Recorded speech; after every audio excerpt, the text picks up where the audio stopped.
Hello viewers, welcome to top Telugu TV and Ganesh Kupala TV London. మీరు నన్ను ఇంతకుముందు పొలిటీషియన్స్తోని బిజినెస్ పీపుల్తోని ఇంటర్వ్యూ చేయడం చూశారు.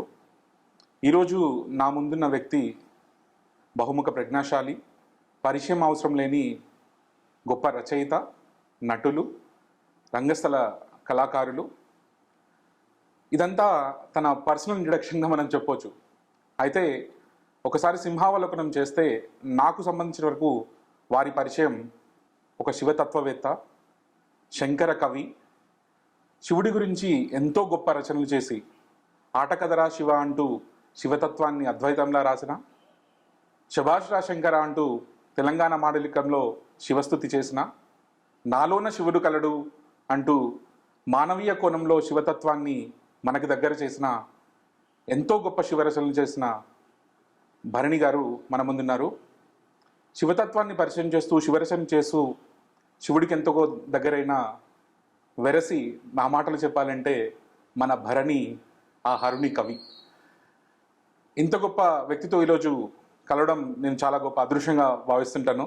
నేను ఎప్పుడు గురూజీ అంటుంటాను, ఏంటంటే నేను ఏకలవ్య శిష్యుడిగా భావిస్తాను గురుగారికి. ఎన్నో సంవత్సరాలుగా ఫాలో అవుతున్నాం, శివతత్వాన్ని చూస్తున్నాం. అయితే ఆయన జీవితాన్ని మనం చూస్తే చాలా చాలా విషయాల్లో ఆయన ఎన్నో సాధించారు. కాకపోతే ఈరోజు మనం ఆయన శివతత్వం మీద చేసిన వర్క్ గురించి కానివ్వండి, వారి శివ అమృత జ్ఞానసాగరం నుంచి కొన్ని చుక్కలు నీళ్లు మనం కూడా తీసుకొని తాగే ప్రయత్నం చేద్దాం. నమస్కారం గురుగారు. నమస్కారం నాయన. మొదటగా చాలా థ్యాంక్స్ సార్, మీరు ఈ టైం ఇచ్చినందుకు. అయినో మీరు చాలా బిజీ ఉన్నారు, బట్ శివుడే మనల్ని ఇలా కలిపాడని అనుకుంటున్నాను నేను. అయితే సార్, ఇప్పుడు నేను మీతో ఈ ఫిలాసఫీ గురించి కానీ శివతత్వం గురించి కానీ కొంచెం డెప్త్గా మాట్లాడదామని ఎప్పటి నుంచో అనుకుంటున్నాను నేను. అంటే నేను మా ఫ్రెండ్స్తో మాట్లాడేటప్పుడు కూడా కమనీయం, రమణీయం, భరణీయం అంటుంటాం మేము. అంటే భరణి గారి మాట కానీ, భరణి గారి పాట కానీ, భరణి గారి రచన కానీ చాలా కన్నుల విందుగా, వీణుల విందుగా ఉంటాయని మాకు చాలా బలమైన ఇష్టం అనమాట మీరంటే. సో ఈరోజు ఏంటంటే గురుగారు, మనం రెగ్యులర్గా సినిమాల గురించో వాటి గురించో మాట్లాడుకున్నా, బట్ కొంత డెప్త్గా, అంటే ఒక ఎన్ఆర్ఐగా నాకు ఒక చిన్న స్వార్థం ఉంది. ఏంటంటే మా పిల్లలంతా ఎక్కడో లండన్లో, యూఎస్లో పెరుగుతున్నారు. సో వాళ్ళకి మన సంస్కృతిని కానీ, శివతత్వాన్ని కానీ, మన ఫిలాసఫీని కానీ, మన వేదాంతాన్ని కానీ కొంచెం మీరు చాలా సులువుగా పరిచయం చేశారు. మా పిల్లలు చాలా ఎంజాయ్ చేస్తారు మీ శభాష్రా శంకర ఇంటర్నెట్ని కూడా. సో ఆ ప్రయత్నం చేస్తున్నాను సార్. మొదటగా మీకు రీసెంట్గా డాక్టరేట్ వచ్చింది, దానికి కంగ్రాచులేషన్స్. ఒకసారి మనం ఈరోజు మార్నింగ్ కూడా నేను చదువుతున్నప్పుడు భగవాన్ రమణుల గురించి చదువుతూ ఆయన దాంట్లో రాశారనమాట. ఏంటంటే చిన్నతనంలో చాలా చిలిపిగా ఉండేవారట రమణులు. తర్వాత పెరియ పురాణం అని దాన్ని చదివి, నాయగర్ల గురించి చదివి ఆయనకి ఒక్కసారిగా శివుడి గురించి ఒక చింతన కానీ జరిగింది అని చెప్పారు. అలా గురుగారు, మీకెప్పుడు ఈ శివ ఏదో ఒక కరెక్షన్. నేను అదంతా రైల్వే కాలనీ. మా నాన్నగారు రైల్వేలో పనిచేసేవారు. మేము చిలకలగూడలో ఉండేవాం. చిలకలగూడ జనరల్గా రైల్వే కాలనీ ఎలా ఉంటుందంటే it is like A mini India. Because రకరకాల ప్లేసుల నుంచి జనం అక్కడికి వస్తారు కాబట్టి, మా ఎదురుగుండా మలయాళీ, పక్కన గుజరాతీలు, పక్కనే తెలంగాణ ఖమ్మం వాళ్ళు, Muslims, Christians. So it was like A mini India. నాకు తెలిసి నాకు ఒక 10th క్లాసు కాలేజీ రోజులు వెళ్ళే వరకు ఇలా కాస్ట్ అనేది పెద్ద ప్రాధాన్యం లేదు అక్కడ మాకు. ఎందుకంటే అన్ని పండగలు సెలబ్రేట్ చేసుకునేవాళ్ళు. జెండా వందనం ముఖ్యంగా మేమే మా చేతులతో, చిన్న చిన్న చేతులతోటి మేమే తీసుకొచ్చి ఇటుకలు పేర్చుకుని మట్టితోటి దానికి కట్టి జెండా తగిలించి 26 జనవరి ఒకటి, ఆగస్టు 15 ఒకటి చాలా వైభవంగా కాలనీ అంతా పిల్లలమే, ఆడ మగ అందరు పిల్లలను కలిసి చేసేవాళ్ళం. ఈ క్రమంలో మాకు మురళీధర్ మందిర్ అని మాకు బాగా దగ్గరలో ఒక ఇది ఉండేది అన్నమాట, ఒక టెంపుల్. అది మురళీధర్ మందిర్ దాని పేరు. ఎప్పుడైనా గుడికి వెళ్ళేవాళ్ళం, కానీ అక్కడ ఏడాదికి 1-2 సార్లు 10 రోజుల పాటు రామాయణ, భారత, భాగవతాలు హరికథలు చెప్పించేవాడు. హరికథ నాకు తెలిసి ఆయన పేరు ఈ మధ్య మా తమ్ముడు ఎక్కడో సంపాదించి నా చిన్నతనంలో హరికథ చెప్పిన ఆయన ఒక పాత అంటే నేను ఒక్కనే గుర్తుపెట్టుకోను, వెలిసిపోయింది అన్నమాట ఫోటో. అది రిస్టోర్ చేయడానికి కుదురుతుంది. నరసింహారావు గారు ఆయన పేరు. ఆయన వచ్చి హరికథ చెప్తున్నాడు. ఆయన చెప్తున్నప్పుడు ఫర్ ద ఫస్ట్ టైం మాకు ఫిలాసఫీ కానీ భగవంతుడు కానీ మన కల్చర్ కానీ అన్నీ అందులోనే పరిచయం అయ్యాయి. అంతకుముందు ఎవరు ఎన్ని చెప్పినా. So I feel this is the reason. ఏ మతమైనా క్రిస్టియానిటీ అయితే ప్యారబుల్స్ రూపంలోను, అవును, మన హైందవ సాంప్రదాయంలో చిన్న చిన్న కథల రూపంలోను, ఏది చెప్పినా ఒక కథ రూపంలో ఓ సింబాలిక్ ఎక్స్ప్రెషన్. గజేంద్ర మోక్షం ఉంది. గజేంద్ర మోక్షంలో మనం ఉన్నప్పుడు మన పిల్లాడిగా ఆలోచిద్దాం. ఓ ఏనుగు అడవిలో గుంపుతో వచ్చింది, ఒక థ్రిల్లు. అడవిలో దిగింది, ఒక థ్రిల్లు. మొసలి పట్టుకుంది, ఒక భయం. తర్వాత అది ఏడుస్తోంది, మనం ఏడుస్తున్నాం. కట్ చేస్తే ఎవరో వచ్చి ఓ హీరో రక్షించాడు. ఆ హీరో విష్ణుమూర్తి చక్రం వేశాడు, తెగిపోయింది. ఓ అమ్మయ్య, రిలీఫ్ అయింది. ఇంకెప్పుడు అలాగా అన్నోటీస్, నాకు తెలియని చోట కాలు పెట్టకూడదు, వేలు పెట్టకూడదు. ఇది సర్ఫేషియల్. మనం ప్రాక్టికల్గా దీని వెనకాల సారం ఏమిటి? ఈ కాసారం అని అంటే ఈ మడుగు ఏదైతే ఉందో అది సంసారం. అందులో నువ్వు ఎంతటి మొనగాడివైనా ఎంతటి మదగజానివైనా దిగితే కోరికల మొసళ్ళు నిన్ను పడేస్తాయి, లాగేస్తాయి. నువ్వు ఎన్ని గింజుకున్నా అక్కడ ఏం లేదు. ఫైనల్గా ఒక జ్ఞానోదయం జరగాలి. ఇవన్నీ క్షణభంగురం, నథింగ్, జస్ట్ అటాచ్డ్ డిటాచ్మెంట్ అని ఎప్పుడైతే మనస్సులో వచ్చిందో నీ మేధస్సే ఒక చక్రమై ఆ కోరికల్ని ఖండించేస్తుంది. Then you will be relieved of all this problems. ఇది కథ. ఇది ఇలా చెప్తే మీకు ఏమిటి కష్టాలు తిరిగిపోయిన వాళ్ళు అట్లాగే చెప్తారు. అందుకని మనకు ఒక కథ రూపం మొత్తం మీరు ఎక్కడ భారత భాగవత రామాయణం వాళ్ళన్నీ ఒక కథాపరంగా అంటే నెక్స్ట్ ఏమవుతుంది అన్న ఒక ఇంట్రెస్ట్ తోటి మనకి చెప్పారు. ఇట్లాగా హరికథ, ఈ హరికథలో ఉండే ప్రత్యేకత ఏమిటంటే హరికథ ఒక సమాహార కళ అంటారు. సమాహార కళ అంటే it's a mixture of all. Dance ఉంటుంది, మ్యూజిక్ ఉంటుంది, సాంగ్స్ ఉంటాయి, తర్వాత కథ నరేషన్ ఉంటుంది, అండ్ పెర్ఫార్మెన్స్ ఉంటుంది. గజేంద్ర మోక్షం కదా, అదే హరిదాస్ చెప్పాలంటే ఫస్ట్ అతను ఇలా బయలుదేరతాడు.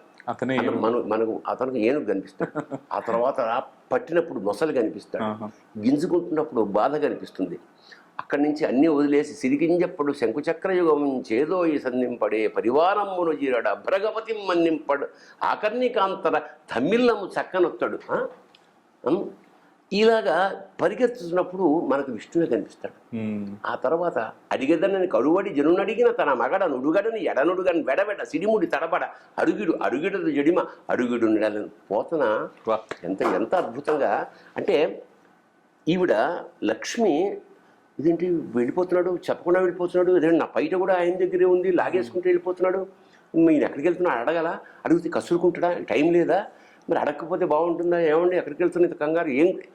సో ఈ కంగారుని పద్య రూపంలో ఎంత అద్భుతంగా పోతన అడిగేదనని కడువడి జనునడిగిన తన మగడ నుడుగడని ఎడనుడుగన్ వెడబెడ సిడిముడి తడబడ అడుగిడదు అలా కాలేస్తుంది, మళ్ళీ వేయదు. సో ఇక్కడ ఏమైందంటే మన సంగీతం, మన సాహిత్యం, పద్యం, మన సంస్కృతి, ఈ మూడిటి మిక్స్చరు మనకి ఒక హరిదాసులో సమాహార కళగా మనకి కనపడింది. So I was taken away. ఏమిటి హరికథ, ఇంత టాలెంట్ ఒక మనిషిలో, అంటే ఒక మనిషి ఇన్ని టాలెంట్ ఉంటే తప్ప హరికథ చెప్పాడు అనమాట. Will come that way. అప్పుడు నాకు ఓహో హరికథ. So that made me an actor. ఎట్లాగా హరికథ అయిపోయింది. ఇంటికి వచ్చేవాడిని. మా ఇంటి ముందు మరండాలో ఒక రేకు మంచం ఉండేది, రేకులది. నేను వచ్చి రాని ఒక పంచి కట్టుకుని అక్కడ ఉన్న పూలు లేదా నా ఫ్రెండ్స్ చిన్న వాళ్ళు ఆ పూలు ఆకులతో ఒక దండ వేస్తాను, దండేసుకుని ఒక నామం పెట్టుకుని బొగ్గులు ఏరే చెమట అంటారు దాన్ని. పూర్వం చెమట అని ఇలా పట్టుకుని ఇలా ఎగేది. ఇప్పుడు తెలియదు ఎవరికి పిల్లలకి. అదే హరిదాస్ చిడత. అది పెట్టుకుని అక్కడ ఏం విన్నానో అది నా భాషలో ట్రాన్స్లేట్ చేసి వాళ్ళే చెప్తుండేవాడు. ఇంకొక ఇంట్రెస్టింగ్ ఎలిమెంట్ ఏమిటి హరికథలో, ఒక సీరియస్ సబ్జెక్ట్ అలా చెప్తున్నప్పుడు హరిదాస్ సడన్గా ఒక పిట్టక చెప్తాడు, విచ్ ఈస్ ఎంటర్టైనింగ్ ఎలిమెంట్ అనమాట. అది అంటే ఇప్పుడు మన జీవితానికి కూడా హరికథకి సంబంధం చేస్తే మన జీవితంలో ఎంత సీరియస్గా ఉన్నా ఎంటర్టైన్మెంట్, చిన్న కామెడీ, సరదా, జోకులు అలా లేకపోతే జీవితం చప్పగాను నిస్సారంగానే ఉంటుంది. ఇది కూడా జీవితానికి అనువైంది. So same thing when you apply to film, ఒక ఎంత సీరియస్ సబ్జెక్ట్ అన్న చెప్పు, అందులో ఎంటర్టైన్మెంట్ మిక్స్ చేయకపోతే ఆ సినిమా జనరంజకం కాదు. విజయ వాళ్ళ ఫిలాసఫీ అది. వాళ్ళు మాయాబజార్ చెప్పారు, చాలా serious subject but with full entertainment. అంటే ఒక హరికథలోంచి మనం ఎంత మేనేజ్మెంట్, ఎంత స్కిల్ డెవలప్మెంట్, ఎన్ని రకాలు మన అంటే how you look at things, selective perception, నువ్వు దేనైనా ఏ కోణంతో చూస్తావు అని. సో ఇక్కడ నాకు అసలు దైవం పరిచయమయ్యాడు. అంతకుముందు పూజ అంటే ఎలా చేస్తాడు పిల్లవాడు? పూజ అంటే ఏమిటి? వాడికి ప్రధానం శివలింగము, లడ్డు పెడితే లడ్డూకి ఎక్కువ మార్కులు వేస్తాడు, అంతే కదా. పిల్లలు ప్రసాదం కోసమే గుడికి వెళ్ళేవారు ఒక దశ. ఇది ఒక 16 ఏళ్ల వరకు ప్రసాదం కోసం వెళ్ళాడు. 16 ఏళ్ళ నుంచి గుడికి అందమైన పిల్లలు వస్తారు, ఆడపిల్లలను వస్తారు, వెళ్తారు. సో ఏదో ఒక అట్రాక్టింగ్ ఎలిమెంట్ అంటే అదర్ దాన్ గాడ్. బట్ ఈ హరికథ ఎప్పుడైతే అలా చెప్పాడో, ఓహో ప్రతి దాంట్లోనూ అంటే చెట్టులో, పిట్టలో, గుట్టలో, పుట్టలో ప్రతి దాంట్లోనూ దైవం ఉన్నాడు అన్నమాట అన్న స్పృహ నాకు అట్ ద ఏజ్ ఆఫ్ అంటే 7th క్లాస్ 8th క్లాస్ ఆ ప్రాంతాల్లో. So that is the basic. అలాగా ఎంటర్ అయిపోయింది. ఆ రోజు విన్న హరికథ గుర్తుందా సార్ మీకు? గజేంద్ర మోక్షమేనా, ఇంకా శివతత్వం ఏదైనా చెప్పారు? మొత్తం మహాభారతం చెప్పి దాదాపు 10 రోజుల పాటు మొత్తం అన్ని చెప్పాడు. ఆ అర్జునుడు మొత్తం క్లైమాక్స్ చాలా క్లైమాక్స్లో కొంచెం విశ్వరూప సందర్శనం అవన్నీ ఉంటాయి కాబట్టి ఆ డోలు వైలును ఎక్కువ మోత ఇంట్రెస్టింగ్ అన్నమాట, మధ్య మధ్య డ్యాన్స్ చేస్తూ. సో ఇవి అవన్నీ కాదు, హరికథ అనేది నన్ను ఇగ్నైట్ చేసింది. అక్కడి నుంచి నేనే స్వయంగా వచ్చి చెప్పాను. నేను చెప్పడం వల్ల ఏమైనా I become an actor. Correct. పాట పాడుతున్నప్పుడు I become a singer. Correct.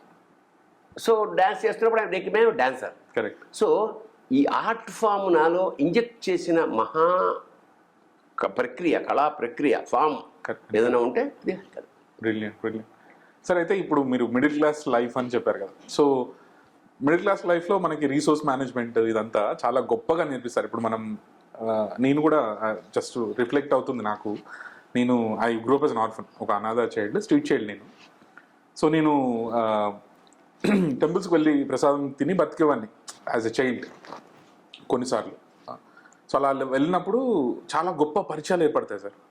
ఈ సన్యాసులు వాళ్ళు గుడిలో ఉండేవాళ్ళు. ఆయన నాకు ఇంకా గుర్తు, నా వయసు 8 సంవత్సరాలు అలా ఉంటుంది. ఆ రోజు ఏదో డిస్కషన్ జరుగుతుంది, దాంట్లో శుక మహర్షి గొప్పవారా, వ్యాసుడు గొప్పవారా అనే ఒక చర్చ. ఆ చర్చ నుంచి ఇంకా కాదు ఇంకా గొప్ప వాళ్ళు చాలా మంది ఉన్నారు అని యాజ్ఞవల్కుడి గురించి చెప్పారు సార్. యాజ్ఞవల్క మహర్షి గురించి. మిమ్మల్ని ఒక్కసారి ఈరోజు ఎప్పుడైనా మిమ్మల్ని కలిస్తే దాని మీద రిఫ్లెక్షన్ మిమ్మల్ని అడగాలి. ఎందుకంటే మన విశేషం ఏంటంటే ఒకళ్ళని మించిన వాళ్ళు, ఒకళ్ళు మించిన వాళ్ళు ఒకళ్ళు కనిపిస్తూ ఉంటారు. అంటే ఒక్కొక్క రంగంలో ఒక్కొక్క దాంట్లో. ఇప్పుడు ఈ మధ్య నేను అంటే చాలా కాలంగా తెలిసిన మళ్ళా ఫిలాసఫీ ఆఫ్ లైఫ్, పరోపకారాయ పుణ్యాయ పాపాయ పరపీడనం. మొత్తం ఏ ఫిలాసఫీలా పిండితే కారే 4 బొట్లు ఏమిటాయంటే, ఎవరికైనా నీవు ఉపకారం చేస్తే ఎంతగానో పుణ్యం లేదు, ఎవరి కంటనైనా నీరు తెప్పించినా మనసు నొప్పించినా అదే అది పాపం. ఈ రెండే. ఇక మన base of our human life is not for us. మనం పుట్టింది మన కోసం కాదు. అందుకనే నువ్వు పుట్టింది ఎందుకురా అంటే పరోపకారం. చెట్ల పరోపకార ఫలంతి వృక్ష. పరోపకారం కోసమే చెట్లట. అవును. పాపం ఏముంది, నువ్వు చేసేది మ్యాక్సిమం నువ్వేం చేస్తావు, తీసుకొచ్చావు మొక్క ఇక్క నీళ్లు పోస్తావు, కథం అది చెట్టు అవుతుంది, నీడనిస్తుంది, కొమ్మలు అవుతుంది, ఫలాలు ఇస్తుంది, పూలను ఇస్తుంది, ఆకులను ఇస్తుంది. అది ఒకవేళ పోతే ఆ చెట్టు కట్ చేస్తే అది వంట చెరుకుగా మనకు వస్తుంది. అవసరమైతే మనం పోతే మనం పెట్టి కాలవడానికి కూడా మనకు వస్తుంది. సో ఇది ఎంత గొప్ప, మనకి చెట్టు ఎంత గొప్ప ఫిలాసఫీ చెప్తుంది మనకి. So that we should adapt. Subscribe చేయండి. Please do subscribe to. Please like, share and subscribe to top Telugu TV. Top Telugu TV top Telugu TV. Top Telugu TV.